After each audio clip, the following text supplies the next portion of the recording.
வேதம் சொல்லுது, தேவனுடைய ஆசீர்வாதமே ஐஸ்வர்யத்தை தரும், அதனோடு அவர் வேதனையை அவர் கூட்டுவதே இல்லை.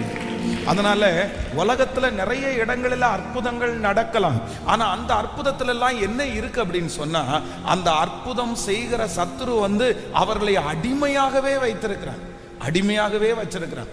சிலருக்கு பிசாசு பிடிக்கும் பாருங்க. ஆனா சில இடங்களுக்கு போய் மந்திரிச்சாங்கன்னா அந்த பிசாசு விட்டு ஓடுறது மாதிரி அவங்க நினைச்சுக்கிறாங்க. ஆனா என்ன பண்ணாது அப்படின்னு சொன்னா, முழுக்க முழுக்க அது விட்டு போகாது, அவங்க சரீரத்துல இருக்கும். எப்பவாவது ஒரு டைம் தேவைப்படும் போது திரும்ப அது வரும். ஆனா வேதம் சொல்லுது, குமாரன் விடுதலையாக்கினால் மெய்யாகவே விடுதலை, மெய்யாகவே விடுதலை. உலகத்தில் இருக்கிற அந்த அற்புதம் டெம்பரவரி ஆனது.